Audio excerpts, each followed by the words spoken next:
So, what if you could have an AI assistant that did way more than just, fetch information? What if it could write your emails, draft your social media posts, and brainstorm ideas, but in your exact voice? Well, today, that's what we're going to do. We're going to build your very own AI twin. Let's get right into it. Just think about it. Imagine you could hand off all those tedious emails, those social media updates, or even the first draft of a project outline to an AI. And it comes back sounding completely, authentically like you, quirks and all. And look, this isn't some far-off sci-fi dream. It's a seriously powerful tool you can build, and we're going to do it right now. So what is it that we're actually building here? Well, the official term for it is a digital communications twin. But forget the jargon for a sec. Just think of it like this. It's an AI model that basically goes to school on your own writing. Your emails, your posts, everything, to perfectly copy how you think, how you reason, and of course, how you talk. All right, so here's the game plan. First, we're going to talk about the why behind this whole thing. Then, we'll walk through the 3 main steps: getting your data together, building the basic model, and then the really crucial part, training and refining it.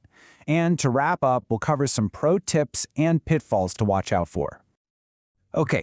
The absolute best way to wrap your head around this is to stop thinking of it as just a tool. Instead, think of it like you're hiring an AI apprentice. It's an assistant that you're going to train from the ground up to become a totally invaluable part of your team. And let's be super clear about something. The goal here is not to sound like a robot. It's the exact opposite. It's about taking your unique voice and amplifying it. It's about letting you communicate way faster with way more confidence, but without losing that spark that makes you, you. It's about scaling yourself. All right, let's dive into our first big step, gathering your data. You can think of this as the onboarding process for your new apprentice. You've got to give it all the training materials it needs to learn the ropes and understand how you do things.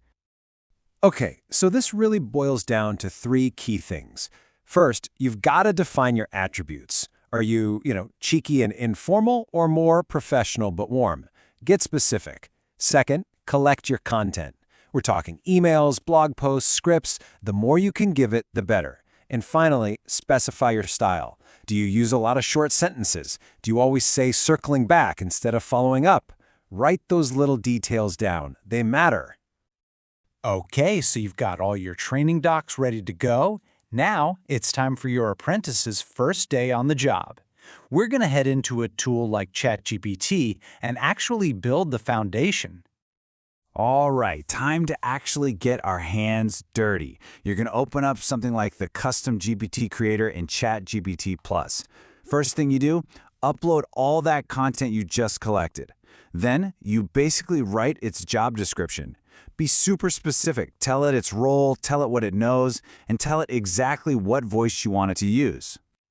Now listen up, because this next step, this is the most important one. This is where the real magic happens. It's time for the performance review.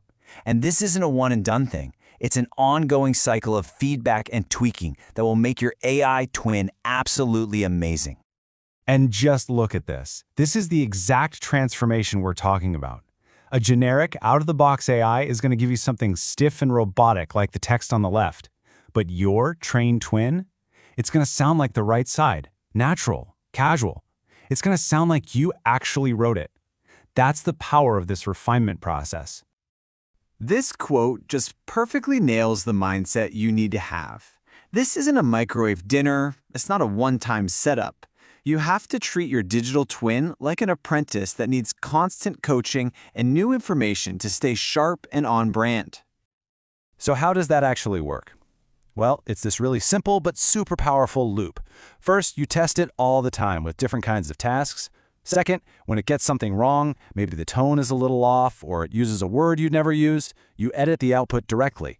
And finally, and this is the most important part, you feed those corrected versions back into the model. That's how it learns. That's how it gets better. Okay, you've got the basic playbook down. Now let's get into some of the pro-level stuff, some key tips and common mistakes to avoid. Think of these as the official rules of the office for working with your new AI teammate. On the do's side, try using role-play prompts. Telling it to act as a friendly but expert blogger gives it so much more context. Oh, and give it a name. It sounds silly, but it really makes it feel like part of the team. And for the don'ts, the big one is never, ever trust it with facts. It's a language model, not a fact checker. Always verify. And please be so careful with your company's data policy before you upload anything sensitive.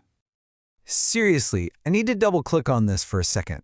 This tool is an incredible assistant, but it is not, and I repeat, not a replacement for your own brain. You are still the expert in the room. You have to always double-check the important stuff like facts, names, and dates. Your judgment is the secret ingredient that makes this whole thing work. So we've onboarded our apprentice, we've put it through training, we've set the ground rules.